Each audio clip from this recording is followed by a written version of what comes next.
ইরফান সুলতানি এই বিক্ষোভকারীর সঙ্গে জড়িয়ে আছে ইরানের ভাগ্য ও ক্ষমতার মানচিত্র।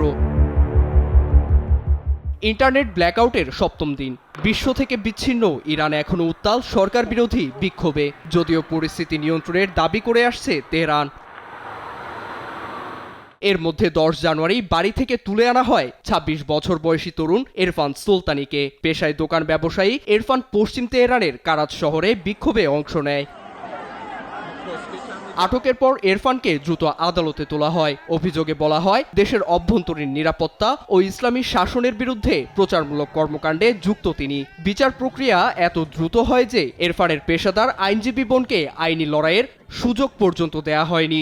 ধর্মীয় বিদ্বেষ ও সর্বোচ্চ নেতা আয়াতুল্লাহ আলী খামিনির বিরুদ্ধে স্লোগান দেয়ায় শেষমেশ তাকে ফাঁসিতে ঝুলানোর নির্দেশ দেয় আদালত। এছাড়া প্রত্যেক বিক্ষোভকারীর পরিণতি ইরফানের মতো হওয়া উচিত বলেও মন্তব্য করেন দেশটির প্রধান বিচারপতি গোলাম হোসেন মোহসেনী। ইরানে ইন্টারনেট সংযোগ না থাকলেও এই খবর সামাজিক যোগাযোগ মাধ্যমে দ্রুত ছড়িয়ে পড়লে নিন্দার ঝড় ওঠে। পদক্ষেপ নেয় ওয়াশিংটনও, জানায় মৃত্যুদণ্ড কার্যকর হলে তাৎক্ষণিক তেহরানে আঘাত হানা হবে, যার জবাবে মধ্যপ্রাচ্যে থাকা 8টি মার্কিন ঘাঁটিতে ক্ষেপণাস্ত্র হামলার হুঁশিয়ারি দেয় তেহরানও। হুমকি পাল্টা হুমকির মুখে স্থগিত হয় ইরফানের মৃত্যুদণ্ড। তবে কারাগার থেকে মুক্তি না মেলায় এখনো দুশ্চিন্তায় তার পরিবার। নীরব দাস, নিউজ 24।